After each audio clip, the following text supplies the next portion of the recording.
Welcome to Behind the Sports Medicine Podcast, the podcast that pulls back the curtain on the evolving world of sports science. I'm Andrew Rizza, an athlete trainer with decades of experience in professional, collegiate, and high school sports. And I'm Cameron Roth, an orthopedic surgeon and a consultant for the Chicago White Sox. In each episode, we'll explore the real-world challenges and opportunities facing today's human performance professionals. Our hands-on experience is transforming sports medicine and breaking barriers through innovation and teamwork. Hey, everybody. Welcome to this week's Behind the Sports Medicine Podcast. Today, we have Curt Schilling, three-time World Series champion, six-time All-Star, and one of the most dominant postseason pitchers in Major League history. Curt, welcome to the show. Thanks for having me, guys. So, Curt, growing up in Arizona, when did you first realize you had a potential to play baseball at a high level? Well, it's all I did. I mean, I played other sports, but baseball was it for me. Mm-hmm. I was very blessed, first of all, to have an amazing father. But my dad told me one day, I lived in Arizona when HBO started to come online and stuff, and we got the Braves station, TBS. And so we got to see Braves games and WGN, we got to see Cubs games. And my dad and I used to always watch baseball together. And for some reason, I remember when I was pre-teen, my dad telling me that I was going to have a chance one day to play at an elite level. And I'm like, okay, yeah, Dad, whatever. I wasn't a superstar by any stretch. But I lived and breathed the game. I don't know if you've ever read Malcolm Gladwell's book, 10,000 Hours, but that was me. And Arizona afforded me that luxury. And so when I got into Little League, I wasn't making all-star teams every year and setting the world on fire. But again, I think there were certain times and places where I did things on the baseball field that other people didn't do. And, originally I was a third baseman. I pitched at times, but I could hit, and I had a high baseball IQ. When I was 15, I ran into a gentleman named Dave Zoll, who was my Little League coach. And, in Arizona, it's 110 degrees pretty commonly every day in the summertime. And I was playing, quote unquote, Little League, what would be like Babe Ruth now. And Coach Zoll used to keep me after practice and make me do pickups and just wear my butt out. And he did. And he told me one day, he said, "You're going to get a chance to play longer than these other guys. And I want you to start understanding, work ethic and discipline and all these other things." And I took that to heart. Now, I got cut. I didn't make my varsity baseball team until I was a senior in high school. I got cut my junior year, and all the things that went with that. And then that summer after my junior year, I went to a Cincinnati Reds pickup tryout. And something happened. I threw the ball. I was throwing the ball 88, 89 miles an hour. And they were interested in signing me there. And I had to tell them I had lied about my age and I was not yet available. But then I went to my senior year, had an okay season, flirted with signing that summer as a non-drafted free agent with the Cubs as a third baseman. Went to JUCO for a year, got drafted by the Red Sox, and it just kind of took off from there. So I never really sat back. I certainly didn't take the superstar path. It's funny because after the summer of my senior year, when I was contemplating signing with Chicago, I was playing in a summer league and I got hit in the forearm and broke my arm. And so I was unable to sign. And, as someone who's grown stronger in faith as my life has gone on, everything happens for a reason. Mm-hmm. And I went to JUCO for a year. My coach Dave Dangler, who coached me, who's still a dear friend, sat me down. I was book smart, but I didn't have a lot of common sense. And so I did a lot of dumb stuff when I left my home for that first year and went to JUCO. And I went to Yavapai in Prescott, Arizona, which was probably the most important year of my life. Getting away from home was instrumental in being a key piece to getting to the big leagues. Because I think that first year away from home, you do and say a lot of different things. And I didn't do them under the umbrella of a professional baseball player, which was huge. But Coach Dangler sat me down and basically told me, "You're pitching for dollars now. That everything you do is going to reflect and all those things." And it, again, I didn't immediately change, but I recognized I was playing and things were different for me. And I got drafted in what ended up being the final January draft ever held. And my roommate got drafted as well. We were off. Looking to get back in the game and feel your absolute best? Boston Orthopedics and Wellness has you covered. At Boston Orthopedics and Wellness, they're all about helping you recover faster, re-energize your body, and truly revitalize your health. Whether you're dealing with an injury, Looking for cutting-edge recovery therapies or exploring innovative treatments for orthopedic conditions, their expert team is ready to guide you every step of the way. From advanced regenerative treatments like PRP, stem cell therapy, and peptides, to performance and wellness services like NAD+ therapy, men's health optimization, and weight management programs, they offer a comprehensive, personalized approach to getting you back to peak performance. This isn't just treatment. It's a path to moving better, feeling stronger, and living pain-free. Boston Orthopedics and Wellness is where your comeback starts. Mention Behind the Sports Medicine podcast to receive 15% off your first scheduled appointment. Learn more and start your journey today at bostonorthopedicandwellness.com. You build recovery plans, rehab protocols, return to sport timelines because you know outcomes don't happen by accident. Your financial life deserves the same intention. Bet Bodie is a fee-only fiduciary firm that starts with a plan. Your goals planning statement, a personalized roadmap that keeps your money aligned with where you're actually headed. Built around your life, backed by conviction. See what real planning looks like at betbodie.com. All right, Curt, two things, and we can edit this if needed. Number one is I live in Phoenix, and I live about 4 blocks from Shadow Mountain. Oh, okay. Yeah, I'm right off Shohei. So that's where I am right now, and it's like 90 degrees. Yes. A lot of great memories there. Oh, yeah, absolutely. And then number 2, and I'm going to take a quick detour here, but you actually mentioned the superstar path to the major leagues. What is the superstar path? Well, it's the big man on campus from the, it's the Bryce Harper path, right? It's the Alex Rodriguez path where, those guys are playing varsity baseball as 8th graders. And they're literally are men amongst boys, and the game is never challenging for them until they get, and sometimes it's not challenging until they get to AA or AAA. The Chipper Jones, first pick of the draft, the Derek G. I didn't have that pedigree, and I didn't recognize at the time, nor did I care. I just wanted to play baseball, and I can tell you the one seminal thing that I didn't realize this until I was well into my big league career, and it hit me like a thunderbolt. I never once went to sleep at night in the minor leagues wondering what would happen if I didn't make it. Never. I don't know why. I don't know if that's dumb, short-sighted, but I didn't. I just figured you go to rookie ball, then you go to A ball, and then you go to AA, and you go to AAA, and you go to big leagues. Maybe that was something that took a lot of my mental energy that, other guys, because at every level of minor leagues in sports, you're playing with guys, they're not rooting for you. They're maybe not rooting against you, but you're all playing for the same job. And so, but there were times when I was like, wow, why'd that guy get promoted ahead of me? I'm way better than him. I wasn't, but I didn't spend a lot of time dwelling on that in that mindset. And so I was always focused on what was in front of me. And I think that made the minor league journey a little bit easier for me. So even though you knew that you were going to rise to the big leagues and you weren't taking the superstar path, what was the biggest adjustment that you had to make as you moved up through each level? Well, I lost my father in 1988, which was a year and a half after I'd gotten drafted. And he was pretty much the foundation, the capstone of my life. And everything good about me in my entire life is because of him. He was the exact opposite of me in many ways. Man of very few words. And I'm the kind of guy who, why say something in 10 words if I can use 50? I'm very, very passionate, outwardly passionate. He wasn't. But he instilled in me a lot of things that I think my dad never pushed me to play any sport, but he demanded absolute maximum effort and maximum respect for whatever it was I was doing. And I carried that I would like to think I represented that my entire big league career. I was never a guy, I was never showy on the mound. I played the game with respect. I treated my opponents with respect. I respected the game. And I think after my baseball career, when I coached my sons, I coached the same way. I didn't push my kids to do anything, but I demanded integrity and respect and accountability. And he always did that with me. And I think I was incredibly coachable. And I think I was 100% comfortable with accountability. And so I didn't spend weeks or months at any level of baseball talking about, wow, if this would have happened, I would have gotten this. Or, I always felt like especially as a pitcher, every outcome that happens is a direct result of my action, much like golf.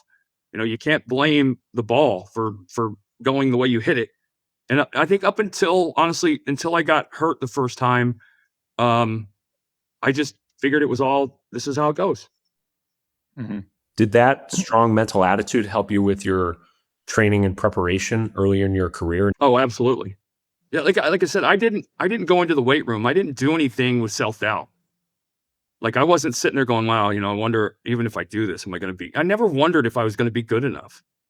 I can tell you this, one of the seminal moments in my life was, so I get called up in 1988. Now, this is just 2 years after I'd been drafted. And it was very quick, right? I got drafted by the Red Sox. I got traded in 88 at the deadline from Boston to Baltimore. But this was the year Baltimore started 0-21.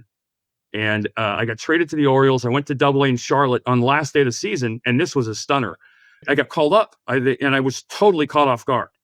Obviously, euphoric and all things go with that. Went in, made my big league debut, went 7 innings, and then I got my butt handed to me for 3 straight starts. And I remember very vividly, and maybe this is just, I was driving home that winter, and I'm driving from Baltimore to Phoenix, right? Or Colorado. My father had moved to Colorado. My family moved to Colorado. And the whole way home, I had my ERA after my 4 outings was like 9.8. And I wasn't ready. But that's what I said to myself. I said, you know what? I can do this. I'm not ready yet. And then so I assessed that accountability piece made it very easy for me to say, okay, why am I not ready? What do I need to do? And I set about that winter addressing those things. And I didn't know them all. I certainly didn't understand arm care at any level, because this was back in the day, right? I mean, this was back in the day of heavyweights and running, and running was the answer to all pitching problems. Just run and get in shape. But I will add this to my self-description. I am incredibly curious, and I have no problem being the dumbest guy in the room when I walk in. I don't want to be the dumbest guy when I walk out. And so anything that had to do with baseball, anything that had to do with healthcare or orthopedics, I studied. I'll go back to when I broke my arm when I was a teenager. It was only then that I found out they took x-rays and they did some stuff back then. And I'm sure you guys have heard of this. I'd never heard of it before, but they told me that my bicep tendon was, they used the term that you use for cats. It was feline something, but basically what it meant was my bicep tendon split into 2 pieces and attached at my labrum at 2 different locations instead of 1, which made it incredibly strong and durable, much more so than most people. And that I learned after my initial labrum injury what a huge benefit that was for me. And I had labral surgery. I had very advanced technology labrum surgery in 1995, and I threw over 3,000 innings after that surgery. And I would argue that was because of my curiosity. Now, you mentioned the injuries and the forearm injury when you got hit, this phenomenon with your bicep tendon. When did sports medicine and athletic training first become part of your routine now? So did it start then? Well, this is the part I was looking forward to talking about with you guys, because so I got initially diagnosed with a rotator cuff tear. We had a team physician in Philadelphia who was just not good. He was an old school guy who, and I don't know how much you know about sports medicine in the professional leagues, but all of these doctors and trainers, they're all in this circle. And and in my era, they protected each other.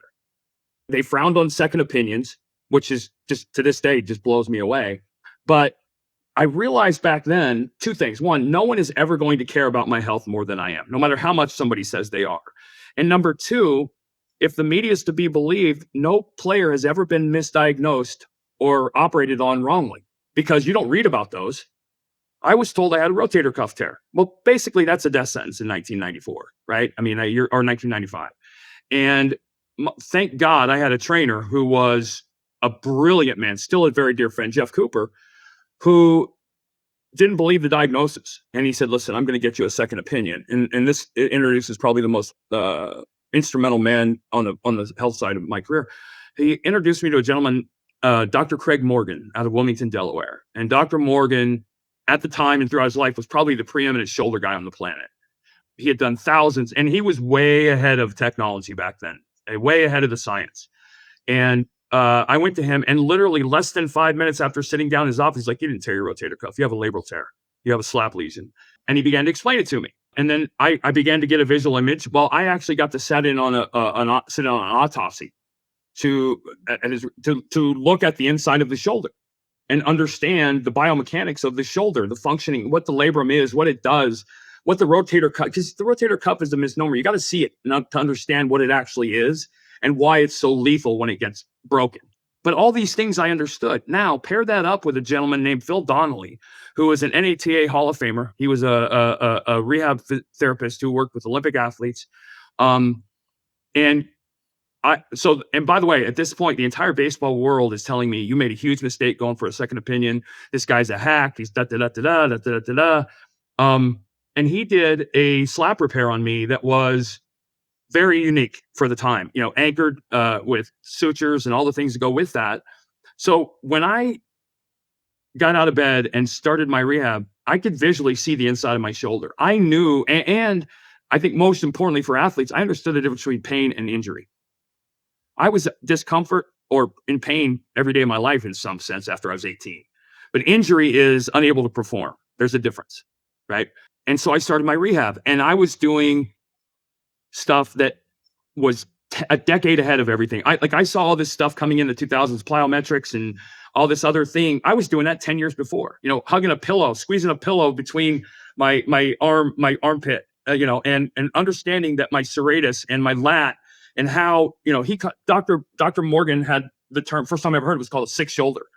He said, you can look at somebody standing against a brick wall. And there was a famous picture of Pedro Martínez against a brick wall. And he was standing there and his left shoulder was 6 inches above his right shoulder. And this was the year before Pedro got hurt. He said, that's a six shoulder. And basically to explain to young pitchers out there, if you look at somebody's back and you look at their shoulder blades, they should be equal. If anything, the throwing arm should be up a little higher, because as it gets weaker and loses function, it drifts down, and that drift causes a pull on all the muscles above it in your shoulder and creates undue stress and strain. And so I was doing exercises to strengthen my serratus and my lats and all the things. And again, visualizing and totally understanding, I'm in a pool doing exercises that look like they have nothing to do with pitching. Well, they really don't, but they had everything to do with the biomechanics of the kinetic chain.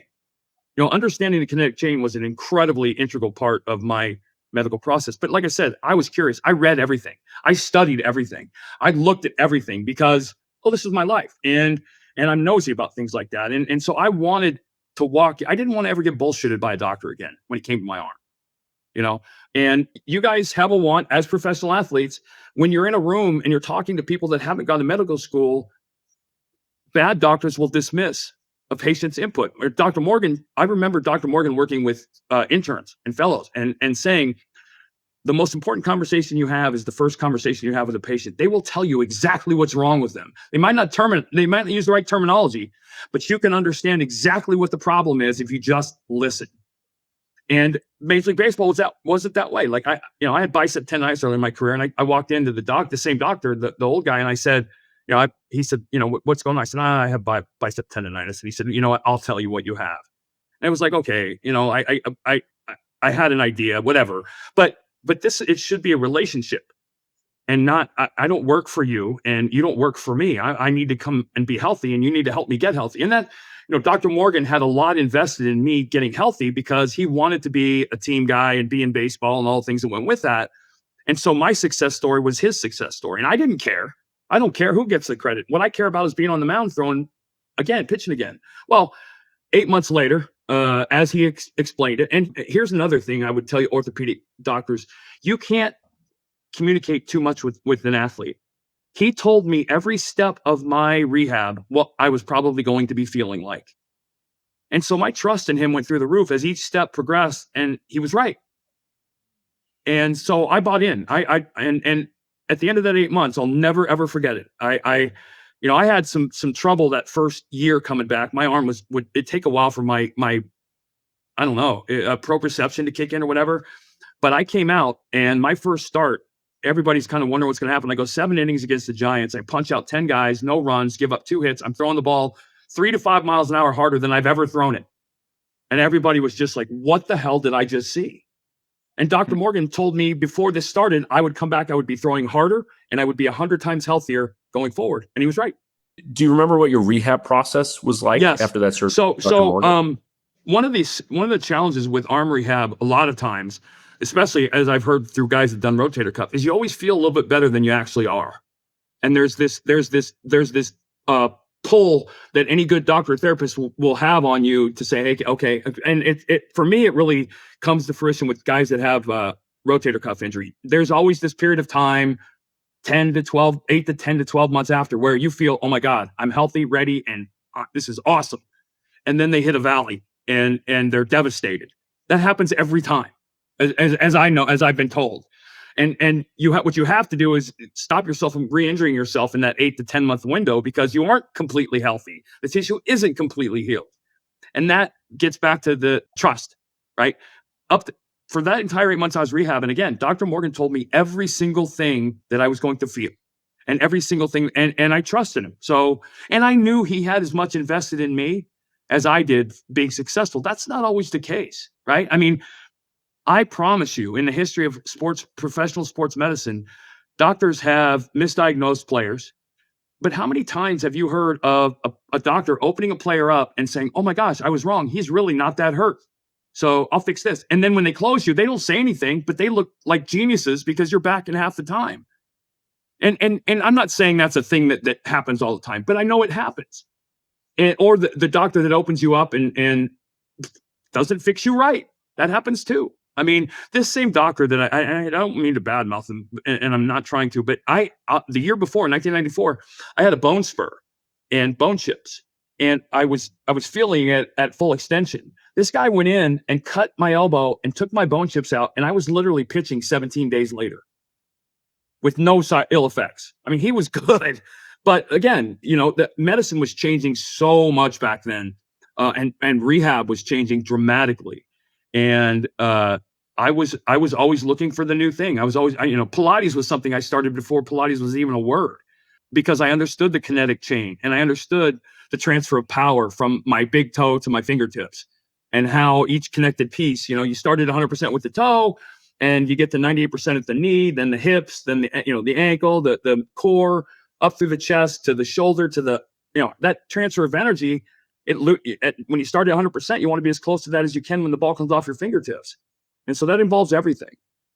So I'm glad you actually mentioned the recovery of a rotator cuff repair or shoulder surgery in general, because I see a lot of patients in clinic and deal with a lot of young athletes, and they always hear 6 to 9 months, 6 to 9 months, 6 to 9 months. And we tell them mark a year on your calendar, if not a year and a half.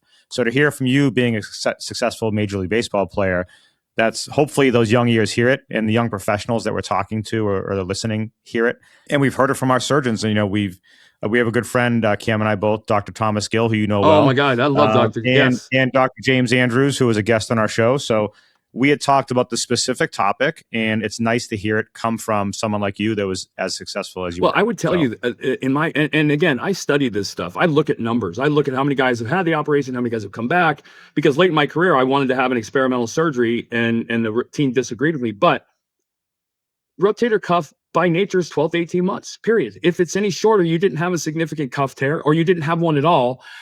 But the important thing to remember is it could be 11 to 26 months. Everybody's collagen is different. And so your body heals at a different, there is no window. You'll know. And that's why I always try and tell younger and older pitchers, you'll know when you're healthy. You'll know. And your doctor, listen to your doctor, because you're going to feel like you're healthy before you're healthy. And they'll tell you, watch this window, but you got to get past that window. And then sometime after, to me, 16, 18 months is safe. Before that, I can't see it. I haven't seen it. Now, once you gain the trust with Dr. Morgan and that staff and the athletic trainer that you were working with, how did that change your perspective on sports medicine when you were at the Phillies, to the Arizona Diamondbacks, and then to the Red Sox? How did that change? It changed everything for me, because I always came into the room with a team doctor informed. I never went in and said, hey, what's this? How do I feel? I came in with I wanted to help the doctor diagnose me.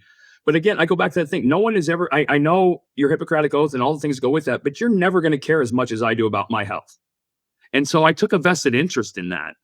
And again, understanding my health, I was being paid 13, 14, 15 million dollars a year. I had an enormous responsibility. You can only earn the paycheck if you take the ball and go out in the mound. And, I didn't, my first injury was 1994. So I was 27. Yeah, 27. So I thought I was going to be infallible. I thought, oh my God, I haven't spent time in, my only time spent in the training room is just to talk to the trainers. But, then I went on a succession of things. I had a thermal capsule issue. But it changed because, again, I got informed, and it was, and now what you've seen is, and I think it's a good thing. I think you've seen orthopedic medicine introduction into players' lives in college, because these college programs are multi-million-dollar entities in some cases, and they take that stuff seriously. I still can't understand how we've gotten to a place where pitching is as broken as it is. So it was more about me taking a significant interest in my health and not just allowing that to be something somebody else took care of. And I've got to tell you, Dr. Gill and we didn't start off on the best of feet. When he first came in, it was a turnover in Boston. I was very unhappy because I'd just come off major ankle surgery. And he brought his own team in, and we butted heads a little bit. But to this day, one of the finest men I've ever known, and one of the smartest guys I've ever known. And he's still a very dear friend. We love Dr. Gill. He was a mentor to me when I was in high school. And really smart guy. You mentioned that pitching is broken. What do you mean by pitching is broken? So the dramatic increase in Tommy John and all the other things is a direct result of the hunt for velocity. The guys pitching in the big leagues are max effort, every pitch guys. And the bottom line is the human body was not built to do it that way. And so you're getting a much shorter shelf life for these pitchers. This max effort approach is unsustainable. You can't do it. I don't care who you are. Now you're going to have and I pray to God I'm wrong. I said 600 innings for Paul Skeens. That was my over-under. He's not going to get, I don't believe he gets there without having major surgery. I hope I'm wrong. I love watching the guy pitch, but I can watch a game and it's just so different. Now, the amazing thing for me was I have been involved in assessing different things over the last decade for different teams and stuff like that. And I brought it up recently to two general managers. And I think the naivety on my part to think that they didn't already see it was kind of dumb. But the response kind of took me off guard. And they said, yeah, we know it's broke, but we're paid to win. We're not going to fix it within the window of time we have at this job. So we'll just use those guys. And when they break, we'll move on. And they said, and one GM told me, this was after the deadline, that they had traded for, I think, 8 pitchers they had acquired at the deadline over a bunch of different trades. And he said, I told our guys to plan on at least 5 of those guys never being available for our big league roster. They're going to get hurt by attrition. And so, and I just found that mind-boggling that in a multi-billion-dollar industry, you would pour tens of millions of dollars into these contracts. And he told me, he said, the guys with better mechanics, smooth mechanics, and that finish and don't max effort, we let them throw longer in the minor leagues. They get more innings. They get, we try to limit the pitch counts of these guys, max effort guys, so we can get most of their innings in the big leagues. And they're being promoted hundreds of innings short of what they need to be in the minor leagues, hundreds of innings. And that's why I think I think the data would show a massive increase in significant shoulder injuries over the last 10 years. Curt, what do you think has changed from the 200 inning pitcher now? I mean, you look at like when you started, but as a major league pitcher, but look at like Nolan Ryan, and you look at Greg Maddux, and you look at Tom Glavine, like those 200 inning plus pitchers in successful. What's changed? Well, I would tell you on a personal note, the stat I'm most proud of is in 2001, I threw 306 innings counting the postseason, and the best 48 innings of that year were the last 48. And it's not the pitcher's fault. It's money. I'm spending $10 million on a first round pick who's a pitcher. I'm getting a return. He's getting to the big leagues. So I'm going to limit, and you see these guys, they come up to the big league. And I've always been a guy, I'm a proponent. I don't ever want to ask a guy to do something for the first time in the big leagues. These guys are getting to the big leagues, have never seen the 6th or 7th inning of a ball game. And they're already asking more from their body than they've ever asked before from a max effort perspective. So they're already living on tilt. And, you would have had to use a horse and buggy to pull me away from participating in the WBC as a pitcher. But if I was an organization, I wouldn't in a million years allow one of my pitchers to participate. I think there's no upside. And I followed the last couple of years pitchers that have been in the WBC. It's not a good path. It never has been. It never will be. But it's the game. The game. I mean, again, I think I had 500 or 600 innings in the minor leagues. I had a couple of seasons in the minor leagues of close to 200 innings. I had probably 20 to 30 complete games in the minor leagues. I learned how to pitch late in the game. And I got to the big leagues, and my first pitching coach asked me, Johnny Padres, he asked me, what do you think is the most important statistic for a pitcher? And I tried to give a bunch of different answers. And the answer for him was it's innings pitched. Because if your innings pitched is high, then you've done all the other things to fill all the other statistical categories to be happy. You're not going to stay in the game if you suck. And so for me, it was always 245 innings. 35 starts times 7 innings a game is 245 innings. And that was my bar, because if I got the 245, all the other numbers were going to be fine. But that doesn't exist anymore. You're getting guys with less than 200 innings total in the minor league. You're getting guys that make 2 or 3 starts. And they get to the big leagues, and the volume of what they don't know would sink the Titanic.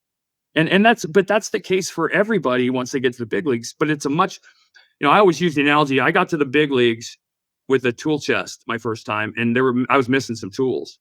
Eventually, I got to the big leagues with a full tool chest. I just didn't know how to use them in the big leagues, and I learned that. These guys are coming to the big leagues with they don't even have a toolbox.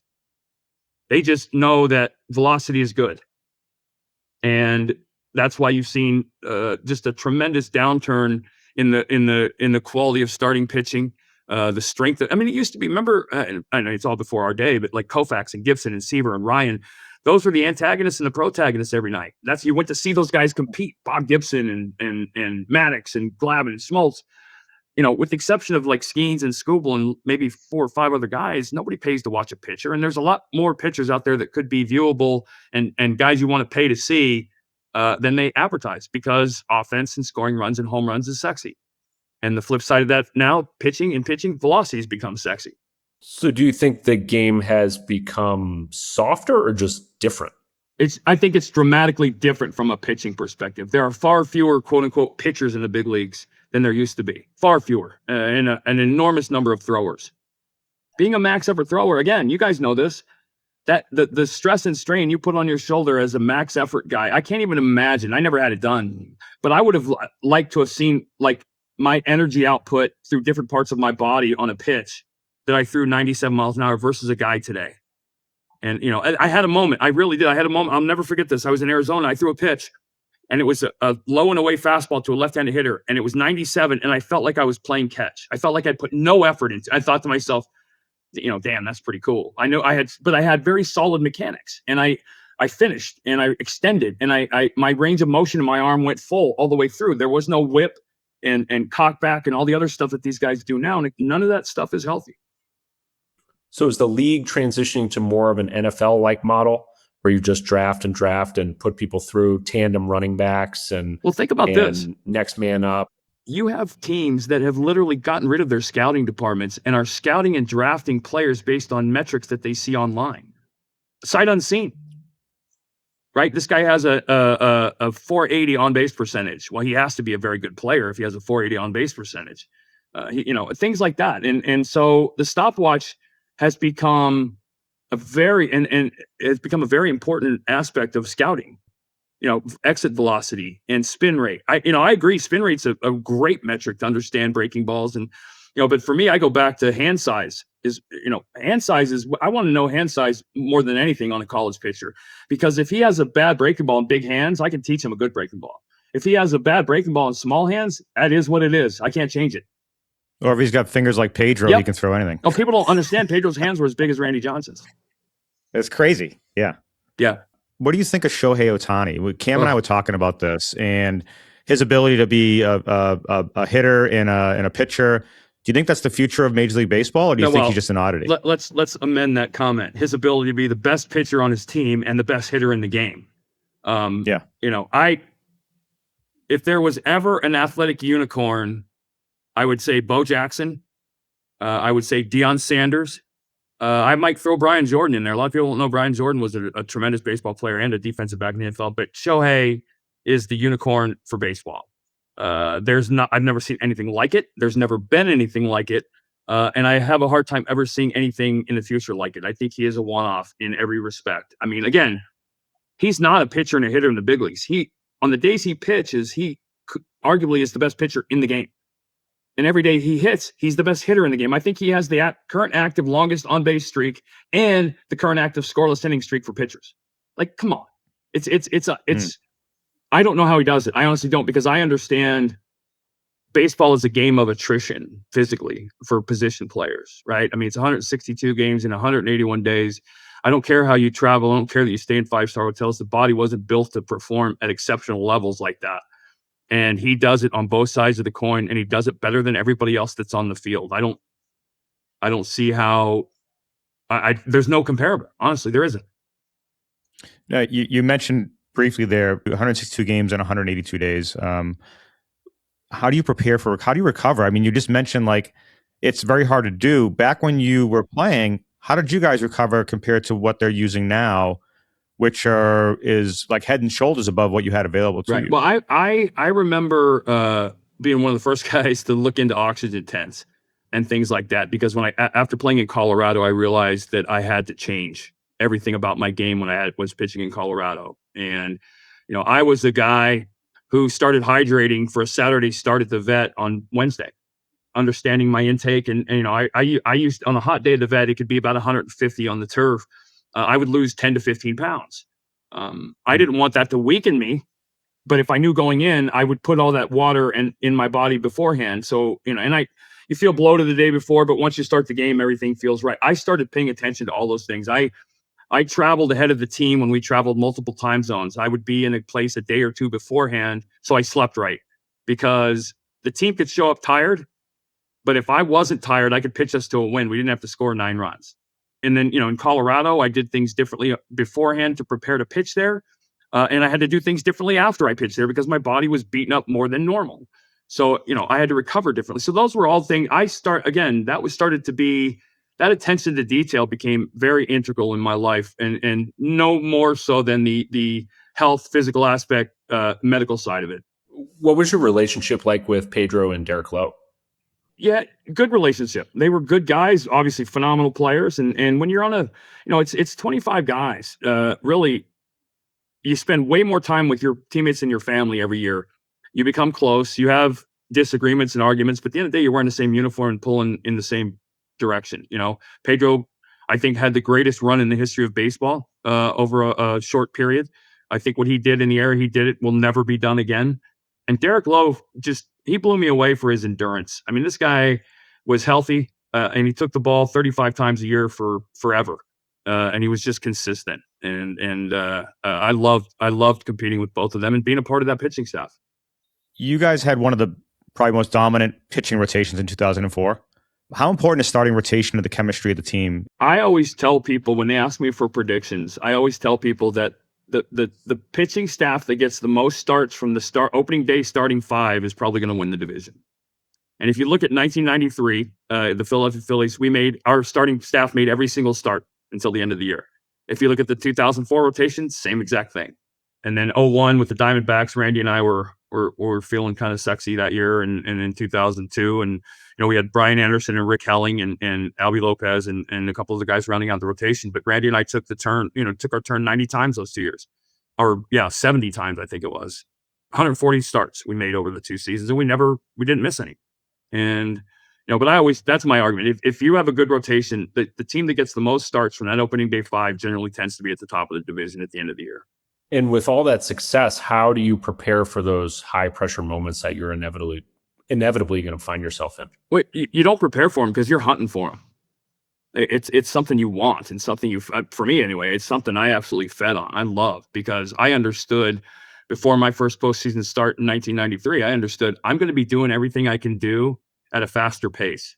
I just need to breathe normally. I'm going to be throwing harder. I'm going to be more focused, all these things. I took it all as a huge positive. And, at the end of the day, any athlete that doesn't say this is a liar. Fear of failure for me was the single greatest motivator. I was so afraid, before I start, you couldn't pull a pin out of my butt with a tractor. But after that first pitch, I was in my work office. I knew what I was doing. I knew how to do it. Did you have a role model for those moments, or someone that you... Well, Johnny Padres was enormously influential on the baseball side of things. He was the 1955 World Series MVP, shut out the Yankees in Game 7 of the World Series. And we had a postseason career that kind of mirrored each other. And I'm not so sure I didn't try and make that happen. But my father was probably the single most influential person on me when it came to pressure. I'll quickly tell you a quick story. I was sitting I was on the bench for getting ready to go to the bullpen to warm up for Game 7 of the World Series in 2001. And, for anybody that wasn't alive, which probably a lot of you, 9/11 and all the things that go with that. I grew up in Phoenix. So there was a very personal attachment to this World Series and this team with me. Roger Clemens was an enormous influence in my life. I was pitching against him in Game 7. And I was sitting on the bench and there was 60,000 people in the stadium and they're waving these, and you could feel the stadium kind of moving a little bit. And in my head, I started to play out this conversation with my father, and I was kind of nervous. And I started with my father saying, what are you nervous about? And I was thinking to myself, Game 7, he's going to, and his reply was, you're going to go out and do what you've always done. And tomorrow you're going to wake up and take the kids to school. And I kind of decompressed a little bit. I look over, Brian Matuzas, our bullpen catcher, wonderful, awesome. Jeff Matuzas, amazing human being, sweating profusely, like hyperventilate. And I looked over and I go, what the hell's wrong with you? And he goes, you're not nervous? And I said, yeah, I'm nervous, but you're going to warm me up and sit on your ass for 9 innings. What are you nervous about? And, but that was, again, that's what I did. That was my work office. It's just like you going into surgery. When you step into that room, that's who's assisting you, who's doing what, where all the pieces are. The only thing that changes is when you make that opening incision, you're looking at something you haven't seen before. But once you do that, you're at home. Once I throw that first pitch, I'm back where I belong, doing what I did, knowing what So you were talking about connection to Phoenix when you were playing for the Diamondbacks, and you grew up and you went to high school literally down the road from where I live right now. Right. So does that connection to Phoenix and the Diamondbacks still mean something to you? And then after pitching for the Red Sox and breaking the curse and the whole big deal with that in 2004, do you feel a lasting loyalty or connection to Boston? So it's funny because people in Boston, were like I was speaking blasphemy when they would ask me, which one was more important or special, and I would say they were equal for me for different reasons. They're like, there's just no way, nothing could ever be what 2000. And I said, all those personal connections in 01 made that World Series very different for me. 04, I had an idea of what I was stepping into, but I didn't understand the size of it. And so for separate reasons, they're equally important. I have a connection for the most part with Phoenix. It's where I grew up. I have a lot of great memories. That was an unbelievable year. Jerry Colangelo, the owner, Mr. Colangelo, was one of the finest human beings I've ever met, and I've always been on good terms. Boston, not so much. What happened there, the exit in Boston was one of the worst experiences of my life, and the way the ownership treated my family on the way out is something I've forgiven them for it, but I'll never forget them for it. But the fans have always been good. All right, so I'm going to ask a bloody sock adjacent question. Yep. That's going to lead into something else. So you're famous for the bloody sock. However, it was really an injury sustained earlier in the season. And since this is a podcast hosted by an orthopedic surgeon and athletic trainer, we're going to talk about injuries. And you continue to pitch throughout the regular season and the playoffs. And you didn't really go on the DL, which is quite rare these days because you see a lot of players who extend their period on the DL because they're being paid a major league salary. So what motivated you to continue playing through this chronic ankle injury? So a lot of people don't know that it was a season-long injury. It happened in spring training. As I was wont to do, I would go down to the bullpen when Randy threw sometimes or when Pedro threw, watch, talk, whatever, get a little bit better. And I noticed something when I was watching Pedro warm up, that if you took the pitching rubber, and this is the front side of the pitching rubber, when Pedro rotated and turned, he had half his foot on the rubber and half off. And he would use that leverage to fall forward. And I asked him about it, and he said, well, I get more velocity because of that. So I said, let me try that. And I tried it, and it did. I got more velocity with no expensive command. Now, the problem was for me, when I went to that, you can imagine my legs straight up and my ankles turned, I was creating impingement on the dome of my talus. And basically in about 2 weeks, I started to develop soreness, and I went in to get an x-ray and a bone scan.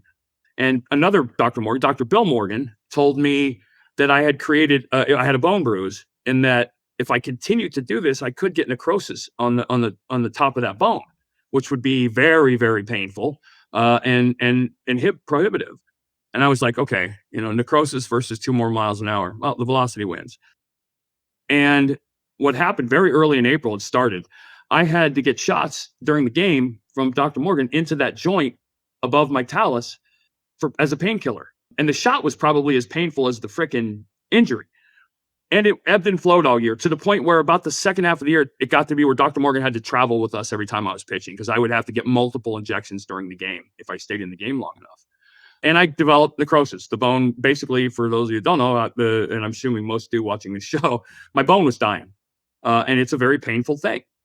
And it got to the point where I had weakened the entire ankle structure somehow, because I'm assuming based on the pain, I was walking differently. I was using the joint differently. I was creating strength and weaknesses that were not normal, but I was still doing the normal stuff. And if you watch game 1 of the playoffs, there's a Garrett Anderson. It's a slow roller down the line. And as I picked the ball up and jumped to throw it, when I landed, I heard it, the ligament pop. There's the peroneal tendon that goes under that bone in your ankle is held in place by this ligament. Well, that popped off the bone. And in doing so, the peroneal tendon just started snapping back and forth over the top of the bone. I remember we went to across the street to get pictures right after the game. The whole team plane had to wait for me. And they basically diagnosed that I'd torn that ligament. So what do you do? And we went from there. And the next month was one of the most amazing months of my life. And, orthopedic science changed forever based on what happened there. And it was very interesting. How's your ankle feel now? Like it's supposed to feel at my age with this weather. I don't have to pitch anymore. So, I have an animal rescue and a farm. It's very weather oriented. I have a lot of trouble in the wintertime. And, I'm not doing anything extreme physical, so it's not that big of a deal, but it feels like you think it might feel. You say animal rescue. My wife might love you. Yeah, no, we have an animal rescue on 33 acres here in Tennessee. That's amazing. How's your shoulder feel? Like dog crap. I think at some point in the last year, I tore my rotator cuff and I never knew that rotator cuff tears were painful. It is exceedingly painful. Anytime I do above the shoulder work, but again, I don't have the 12 to 16 months to rehab a rotator cuff tear. So on the farm, you just kind of deal with it. We might have to go down there and examine you and give you a good rehab protocol. Yeah. I did want to mention though, too, when after I tore the ligament, we tried everything. We tried high tops and wrapping and nothing is as strong as the skin and bone and tissue. And a lot of people, catch up in the ankle and you were faking it and this and that, which I find to be funny. But Dr. Morgan, I was literally out. After I pitched game 1 and struggled, I was not going to pitch again. And I'll never forget walking into that training room. He comes in the next day and he says, I think I figured something out. I worked on a cadaver last night and I think I have a solution. And basically it was to suture the skin down to tissue on top of the bone and create a fake wall. And I was like, dude, go, let's do it. He's like, well, hold on now. This is going to, I'm not guaranteeing this will help, but I think it'll work.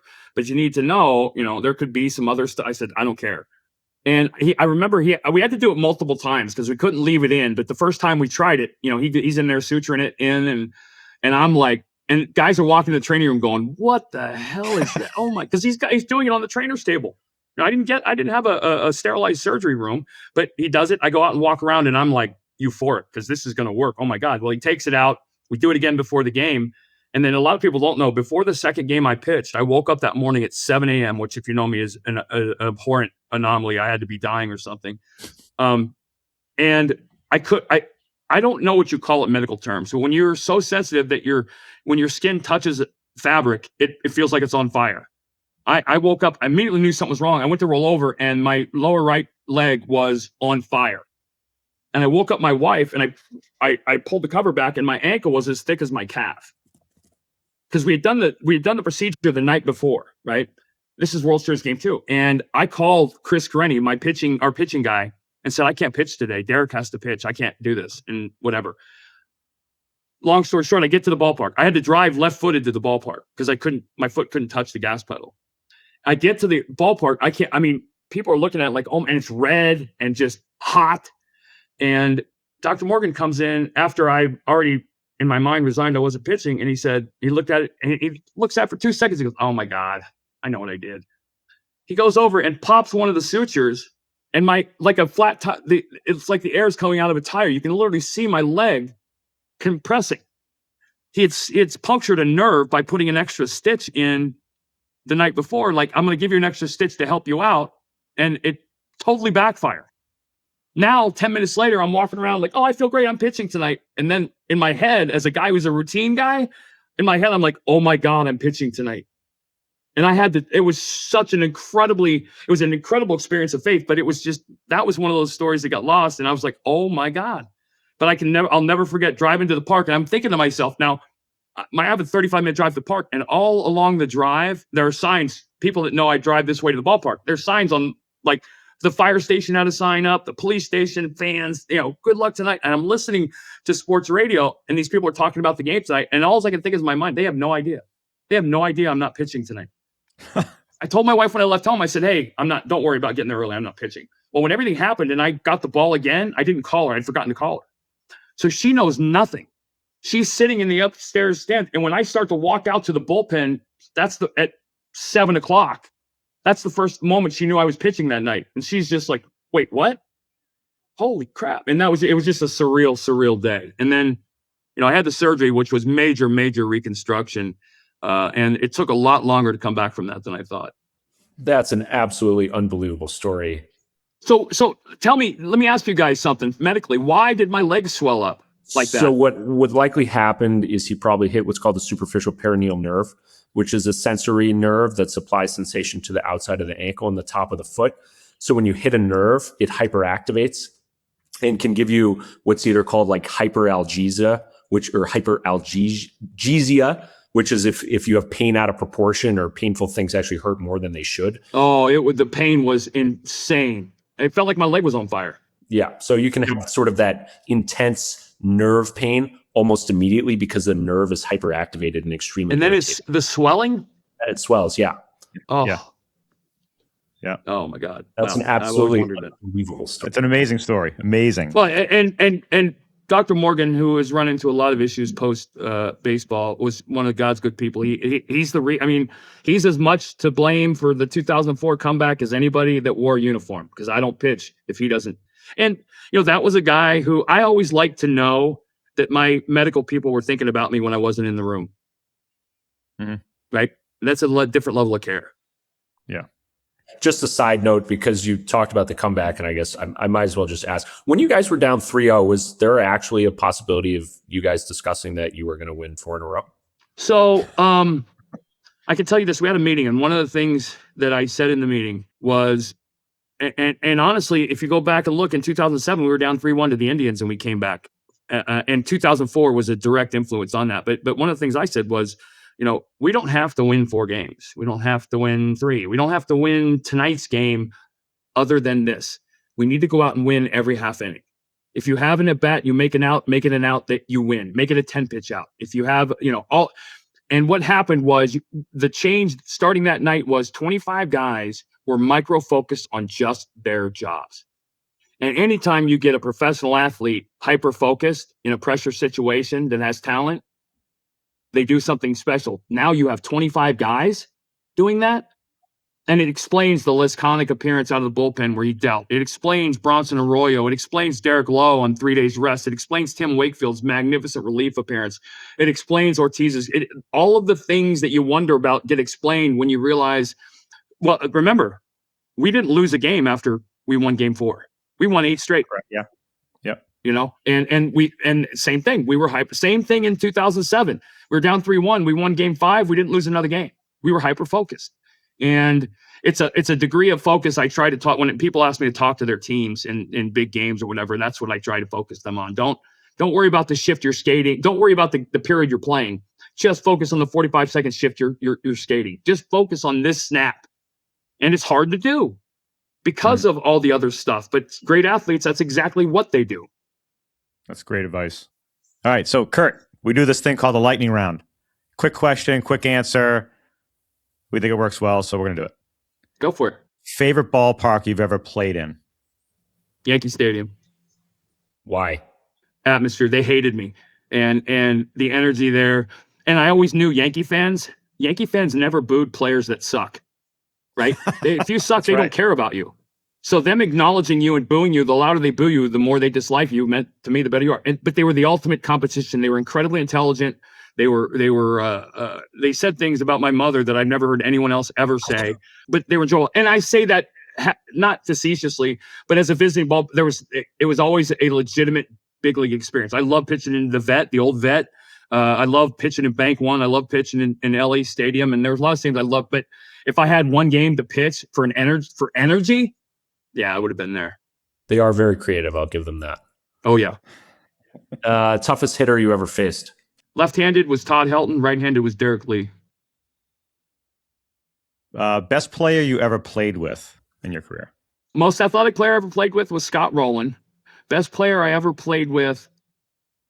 Well, I played with a couple Hall of Famers. I played with Dale Murphy at the end of his career. Mm-hmm. And he was a shell of the player, but like, God, best hitter probably had to be Manny Ramirez. For the time I played with him. And best pitcher I ever played with at the time I played with him was definitely RJ. He did things I still to this day can't believe. What was your go-to pitch in the big moments? A fastball down and away. I felt like I could hit a gnat on the ass at 60 feet on most nights with that. And so it was a pitch that I could tell you I was throwing. You could know I was throwing it and you still couldn't hit it if I executed it. Pre-game ritual.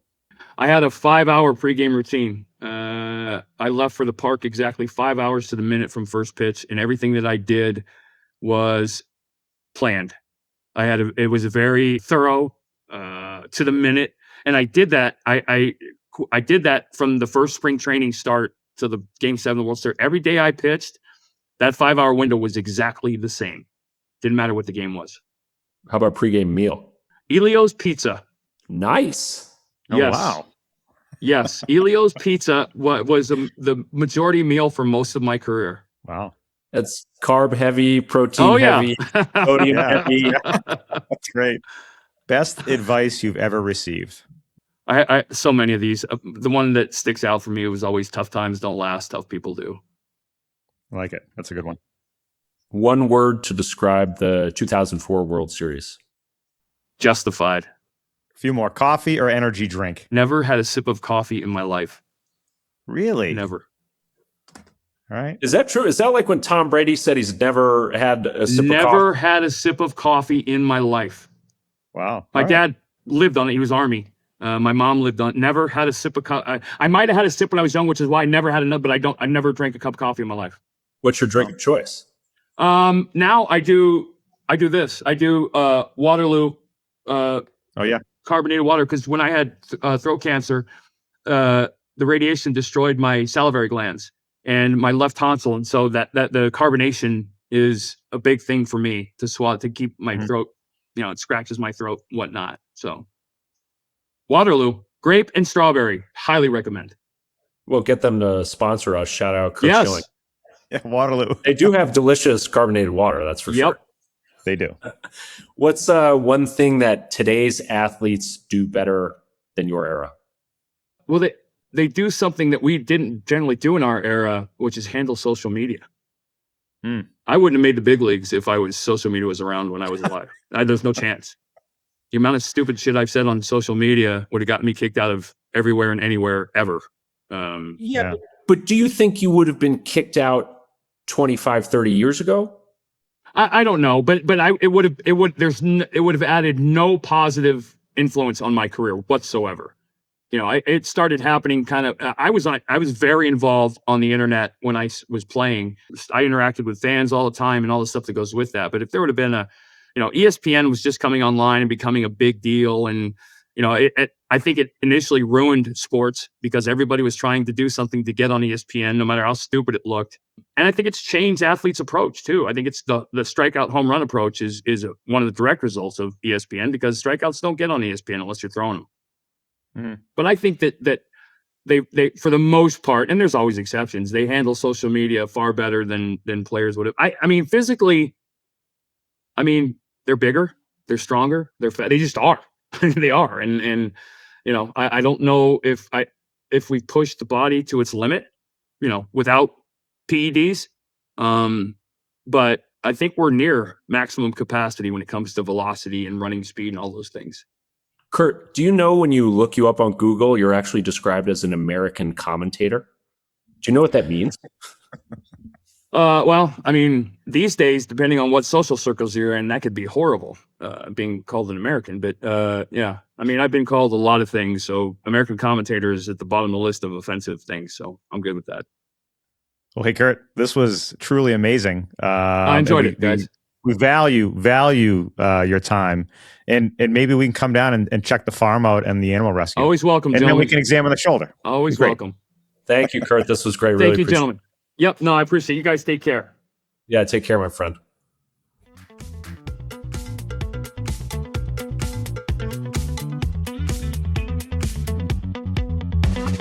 Thanks for listening to Behind the Sports Medicine Podcast. Follow us on social media and check out our website. The information shared on this podcast is for educational and informational purposes only and is not intended as medical advice. Please consult a licensed healthcare provider for guidance related to your specific situation. We'll see you next week.